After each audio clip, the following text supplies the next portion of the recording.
Welcome to week 11 of the advanced half-distance training plan from Scientific Triathlon. I hope you're doing good and that your training is going well and that you're enjoying it.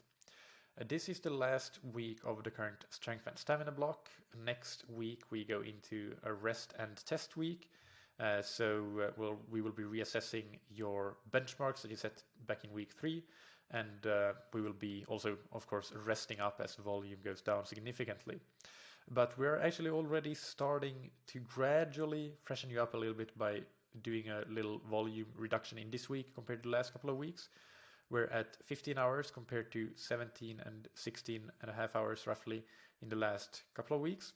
So slightly starting to taper you down, and depending on how you do with optional workouts and adjustable duration workouts, you might be anywhere in the range between 13 hours 35 minutes to 16 hours 30 minutes.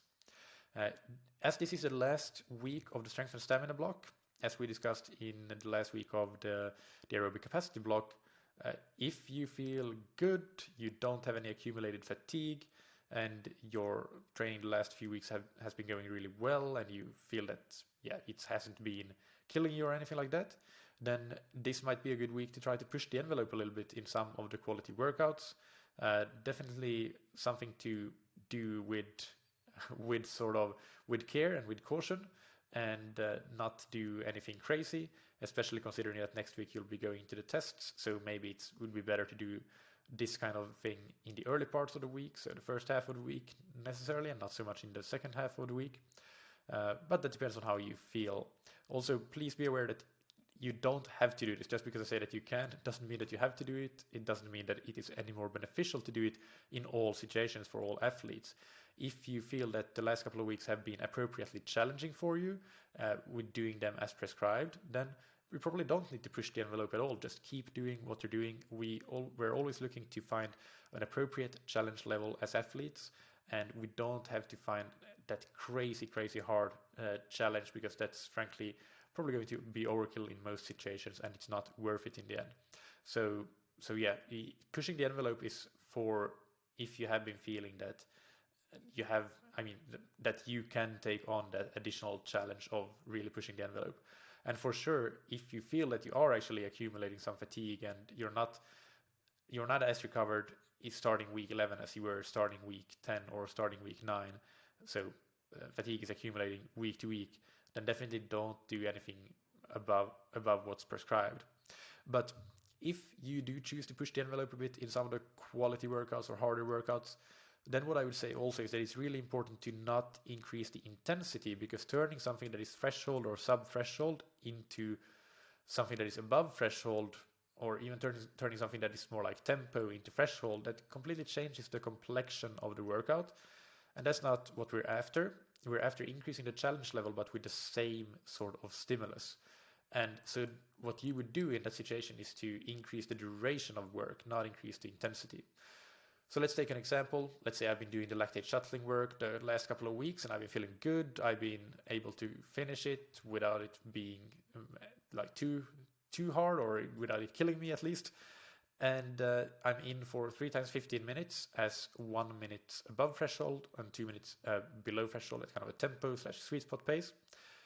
Instead of increasing the intensity of this workout, I wouldn't do that. What I would do is, instead of making it 15 minutes, I would make it 3 by 18 minutes and add one more round of 1 minute over and 2 minutes under to each of these sets. And then instead shorten the recovery from 8 minutes to 5 minutes. That is what I would do. So extend the duration of intensity or of hard work. That's the way to add additional challenge level in this sort of training, in this sort of training block, focusing on strength and stamina.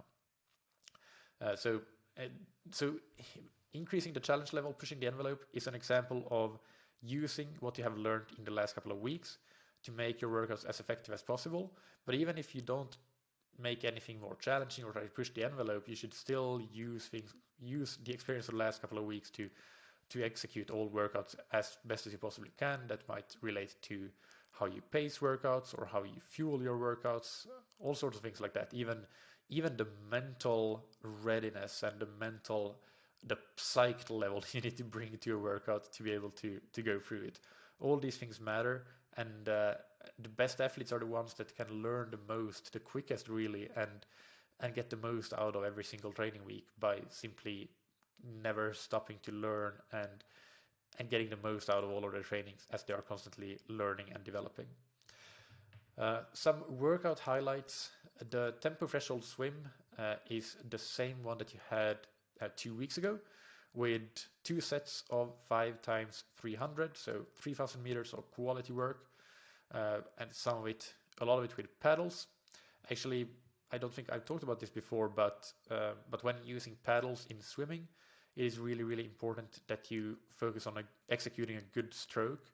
So not shortening up the stroke just because you're wearing paddles and increasing the frequency because it gets hard when you get to the back end of the stroke, but really focusing on pushing through at the back of the stroke and getting the same stroke mechanics even if you do it with paddles. And there are some comments, I believe, about paddles down here. Yes, choose paddle size wisely. Don't use paddles too big for ability level. So you might want to size down in paddles if you feel that it gets too challenging to complete your stroke as well as you should when using paddles. Because you don't want to change biomechanics just because you use a tool. The tool should be a tool to help you improve. It shouldn't be a tool that contributes negatively by changing your biomechanics to something that you don't want to practice. You actually don't want to practice unnecessarily shortening up your stroke.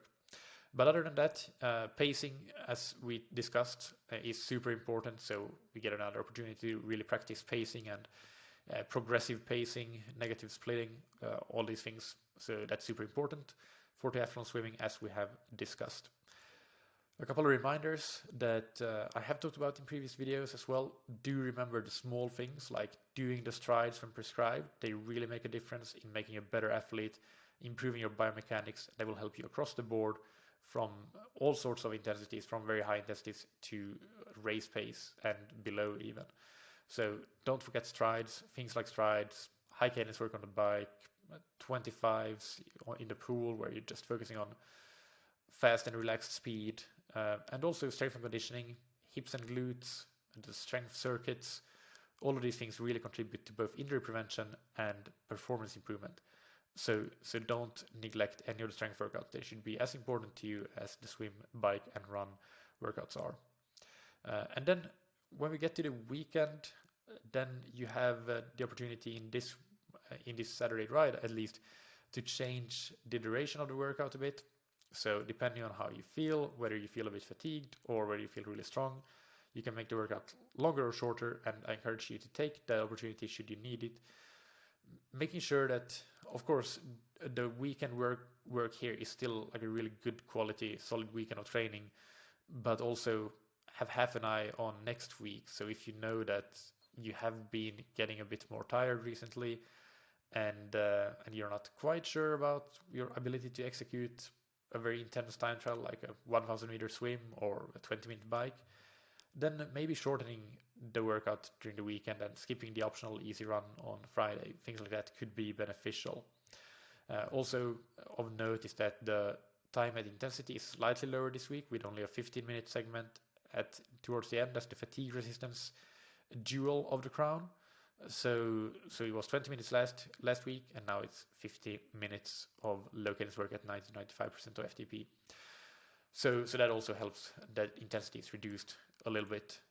On the run, you have 15 minutes as well, and you had 20 minutes last week. So the same principle applies. That really is it. Keep remembering to just adjust the workout based on how you're feeling and what you're used to, what your training history is, what your context is. Context is always king. So I hope you have a great week of training, and I'll talk to you next week.